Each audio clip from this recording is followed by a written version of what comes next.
Bienvenidos a una nueva emisión de Tecnociencia 3D, el programa de la Facultad de Ciencias Exactas, Físicas y Naturales de la Universidad Nacional de Córdoba, en el año del centenario por la reforma universitaria y en el año también en que nuestra facultad cumple 142 años de vida, 142 años de aporte a la sociedad argentina. La Facultad de Ciencias Exactas, Físicas y Naturales, creada el 14 de octubre de 1876, comenzó sus actividades con 3 escuelas y 5 profesores. Actualmente cuenta con 11 escuelas, 24 departamentos, 9 centros, 7 institutos, 24 laboratorios, más de 250 grupos de investigación, 5 museos y el reactor nuclear RA0. Integrada por 2 áreas, Ciencias Naturales e Ingeniería, la facultad nuclea más de 9.000 estudiantes, 1.200 docentes y más de 200 no docentes.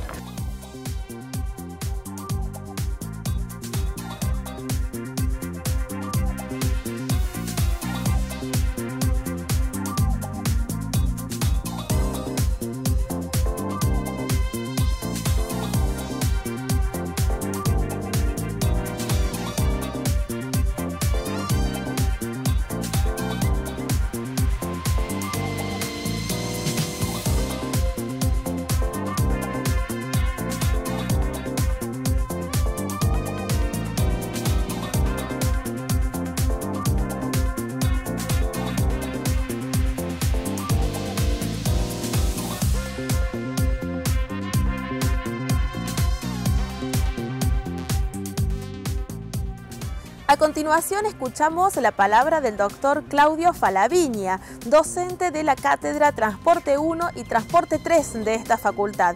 Y también vamos a escuchar la palabra de la ingeniera civil Mariana Souza Carneiro. Ella es de Brasil y está realizando aquí un proyecto de investigación para complementar sus estudios en la maestría de transporte público que está realizando.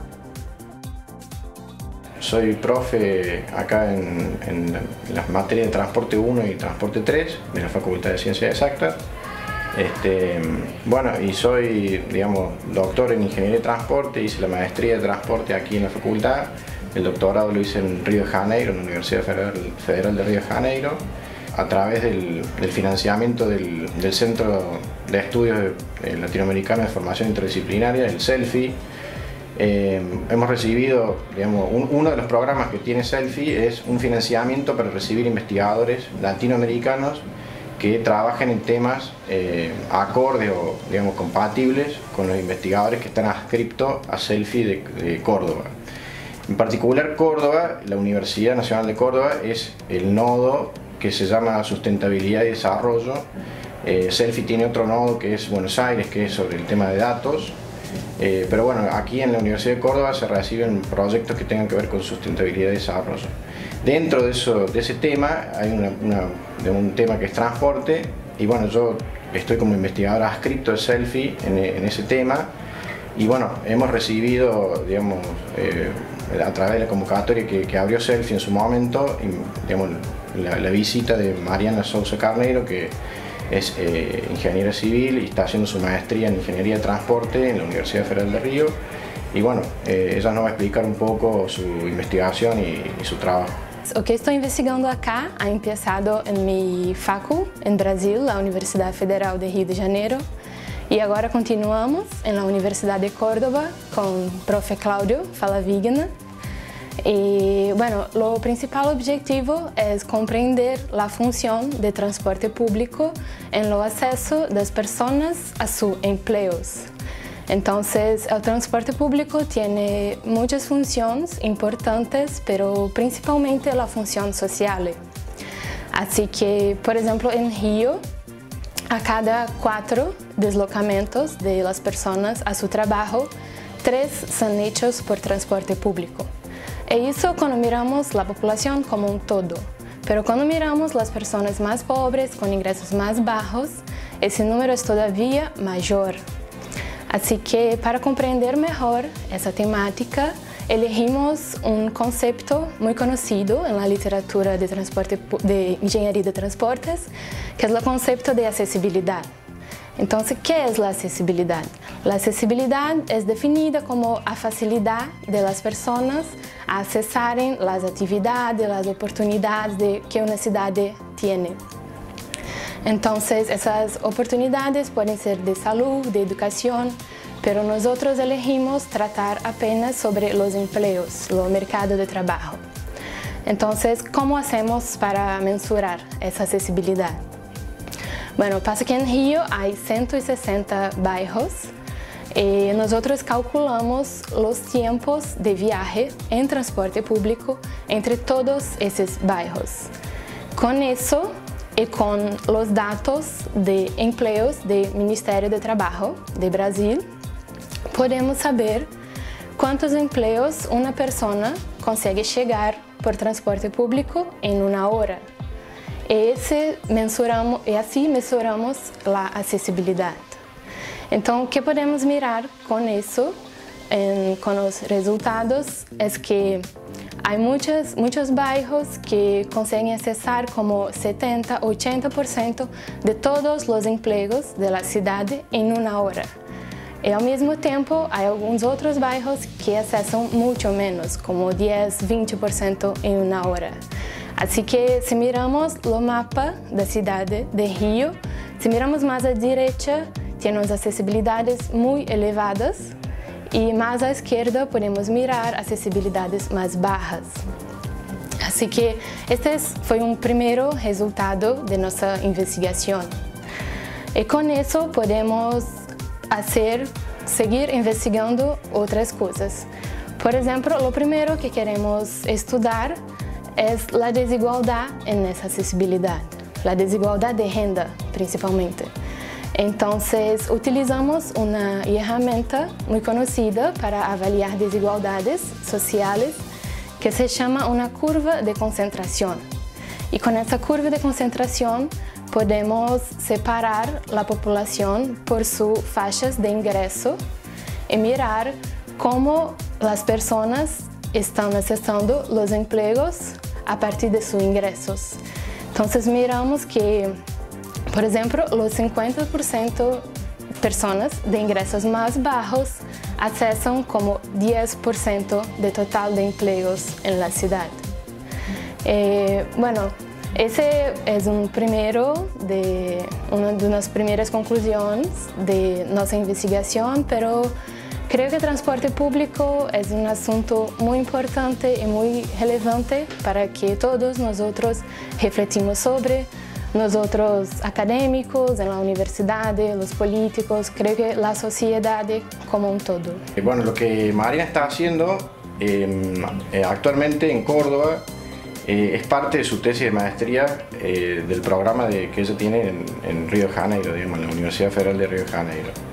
Pero la idea, digamos, es tratar de complementarnos en algunos datos y tratar de reproducir un poco lo que ella está haciendo para la ciudad de Córdoba.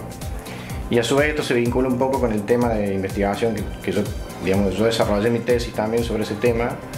Entonces, bueno, algunas herramientas que yo usé en la tesis estamos tratando de incorporarlas en el trabajo de ella, digamos.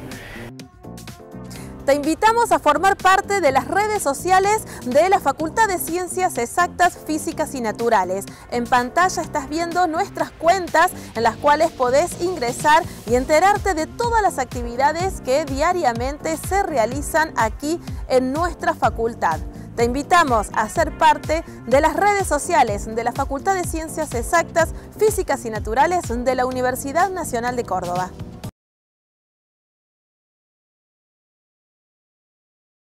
Dialogamos con el magíster ingeniero Horacio Alanís Andrada, profesor de esta Casa de Altos Estudios, que nos cuenta la importancia de las reglas de cálculo y su evolución. Actualmente, trabajando como docente, que bien podría decir se trata de una actividad que he tomado en exclusividad por elección personal, he tenido que llevar adelante búsquedas de información que no tienen que ver exclusivamente con la física, sino con otras asignaturas que he dictado en otros ámbitos, particularmente en el Instituto Superior del Profesorado Tecnológico. Allí, mientras trabajaba dictando la asignatura Tecnología de la Información y la Comunicación, tomé contacto con la existencia de máquinas para calcular, de las cuales yo ya contaba con algunas, pero por el solo hecho de que me interesaba la cuestión mecánica, y eso me motivó a indagar respecto de los orígenes. Pero la primera de las que se tiene memoria, y hay registros históricos y hay datos de museos, es la que construyó Blaise Pascal en el año 1642, que se conoció como la máquina de sumar y restar con el nombre de Pascalina.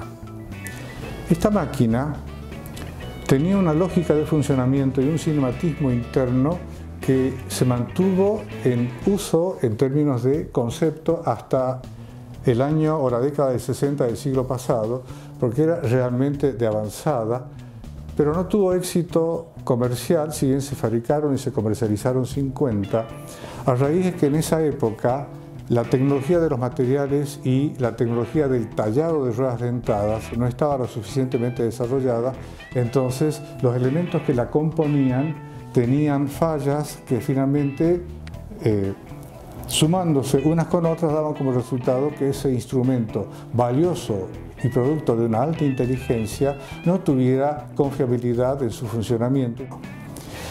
Posteriormente, en el año 1670 aproximadamente, otro genio de la matemática, Leibniz, construyó otra máquina para calcular que tenía más prestaciones que la pascalina, y desconozco cómo fue su evolución, pero ciertamente que si vino a aportarle cosas y le agregó funciones, debe haber sido algo que también requería de soluciones tecnológicas para conferirle confiabilidad y sustentabilidad en el tiempo.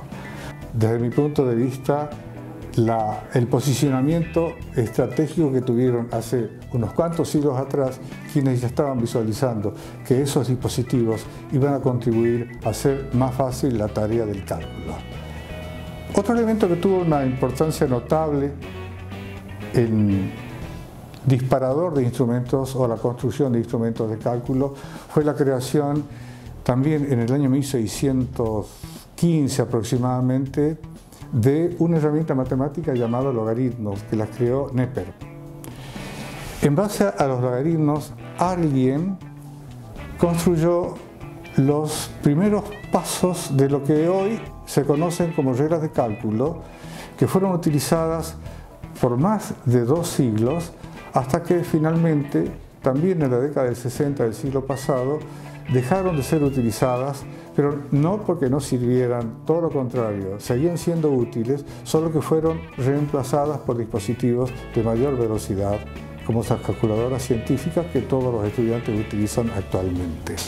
Han permitido cálculos de elevada precisión y rapidez, a tal punto que cuando Enrico Fermi estaba experimentando con la reacción nuclear en cadena, realizaba los cálculos necesarios para dar las indicaciones en cada caso utilizando una regla de cálculo. Diría inevitable que un ingeniero o un estudiante de ingeniería contara con una de estas reglas. Lo que estamos viendo ahora es una serie o un conjunto de reglas de cálculo que, como pueden ver, tienen un diseño básico que es común, tienen tamaños diferentes y la distribución de las escalas, tanto sea en la parte frontal como en la parte posterior, se va modificando, y esto tiene que ver con que, si bien todas fueron diseñadas y construidas a partir del mismo principio matemático, no todas tienen las mismas prestaciones, porque en el transcurso del tiempo y a medida que las necesidades fueron apareciendo, los fabricantes y los diseñadores de reglas de cálculo fueron adecuándolas para que presten servicios a tareas asociadas a especialidades concretas. Por ejemplo, esta se utiliza para el cálculo en ingeniería civil, esta tiene que ver con el cálculo en ingeniería mecánica. Esta es muy parecida a la primera regla de cálculo que yo tuve cuando estudiaba en la escuela, en la ENET número 1 de Catamarca, la Escuela Nacional de Educación Técnica, que se conocía como regla de cálculo para estudiantes.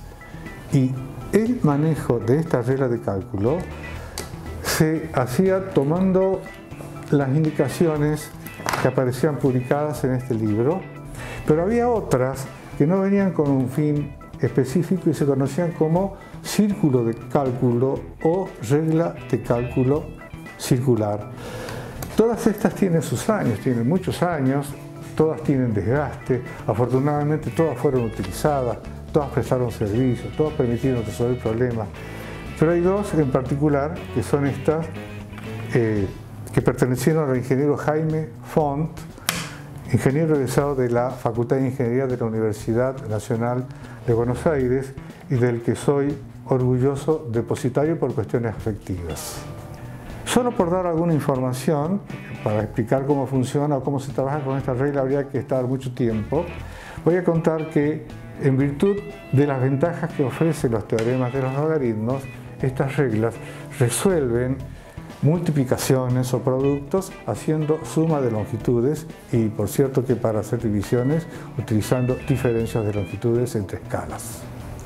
Dejaron de ser requeridas para los cálculos por el advenimiento de las calculadoras electrónicas que también tuvieron su proceso de adecuación y crecimiento asociado también a una disminución del costo, por lo cual suena natural que si una calculadora científica puede resolver cálculos más rápidamente que lo que podría ser un conocedor del manejo de una regla de cálculo, que sean utilizadas porque resuelven problemas más rápidamente, pero eso de ningún modo, como dije antes, le quita nobleza a este dispositivo que durante tantos años permitió a los ingenieros resolver cálculos que finalmente aportaron a la resolución de problemas que seguramente trajeron como consecuencia mejoras en la calidad de vida de la gente.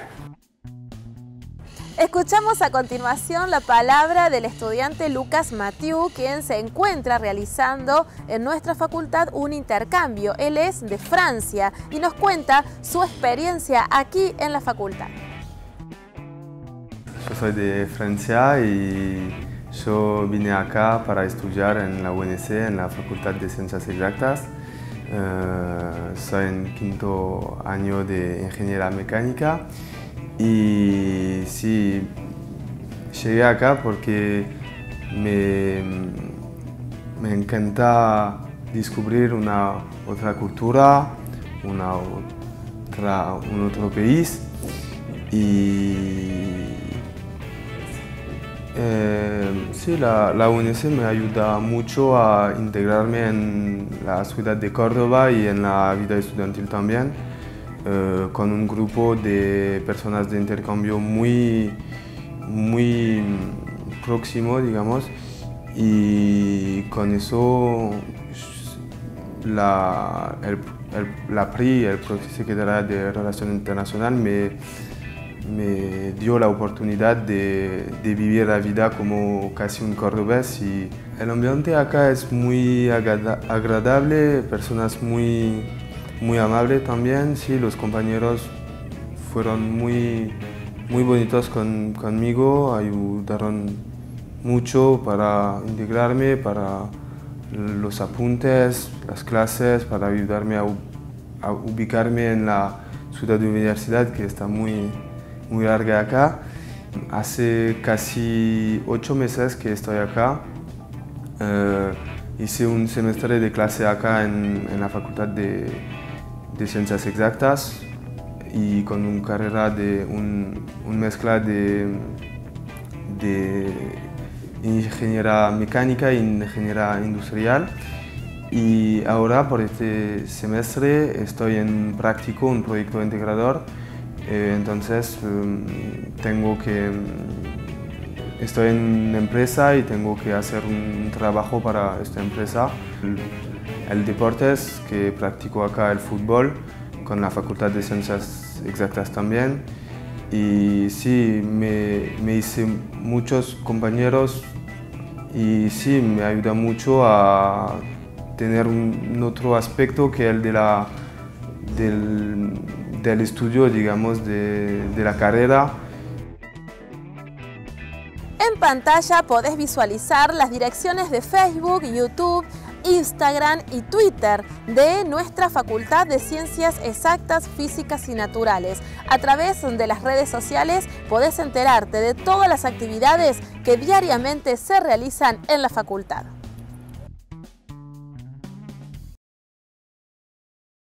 Dialogamos con el ingeniero civil Julián Demo, egresado de esta Facultad de Ciencias Exactas, Físicas y Naturales, que nos cuenta su experiencia profesional y pone énfasis en un proyecto muy interesante que tiene que ver con la instalación de domos en lugares de climas extremos.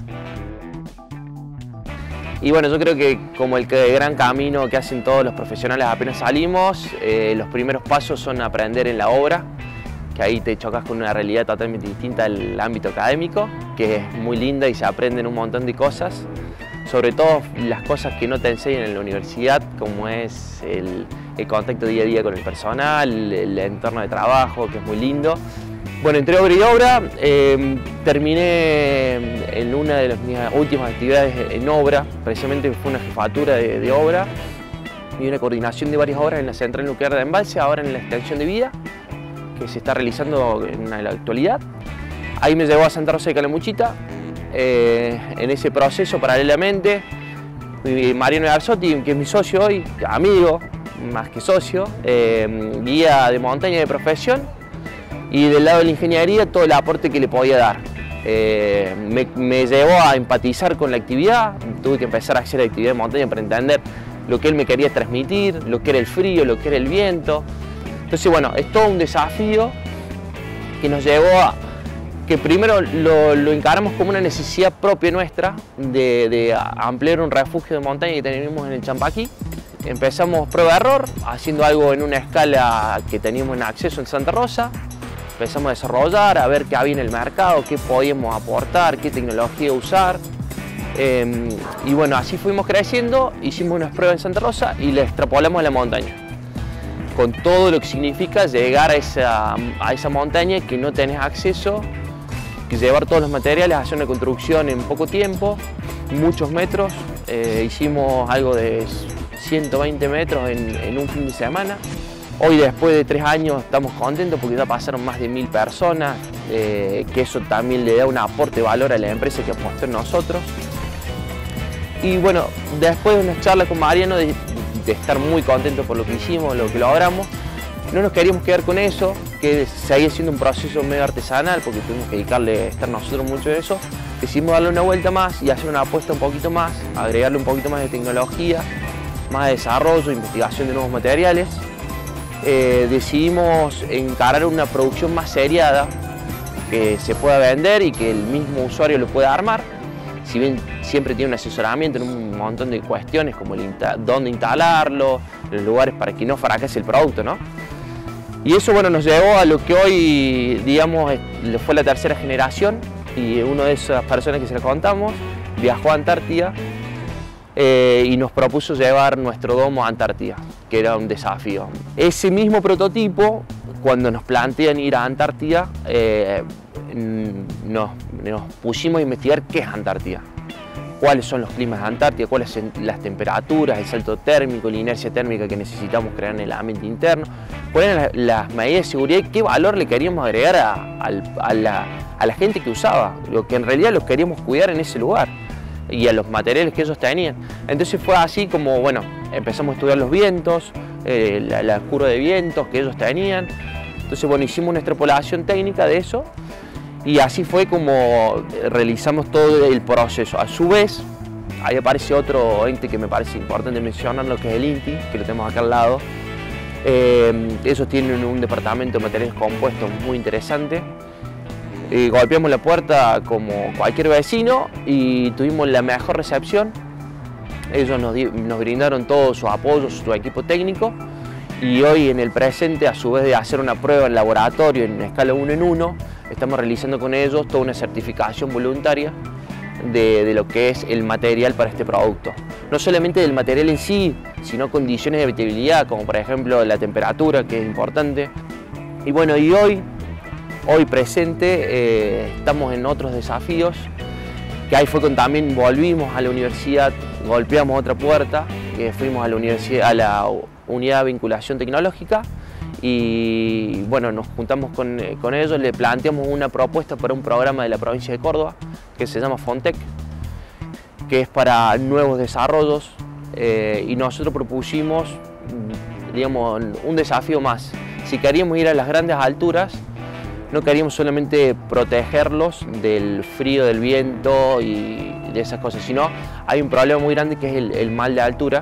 Entonces queríamos presurizar nuestro domo y crear un ambiente con unas condiciones de darle otra presión al domo, como si estuviéramos más cerca del ambiente natural y no tan en alta montaña, que eso te genera el famoso mal de altura. Entonces, bueno, hoy estamos en ese camino, en ese proyecto que presentamos junto con la UET. Una de nuestras directoras, asesoras del programa es de acá de la universidad, Magali Carro. Así que bueno, ella nos está asesorando de toda su parte técnica y su expertise, sobre todo en los cambios climáticos, las juntas y todo eso, para llegar a este proceso. Final de esta emisión de Tecnociencia 3D. Los esperamos la próxima semana para compartir el espacio de la Facultad de Ciencias Exactas, Físicas y Naturales de la Universidad Nacional de Córdoba.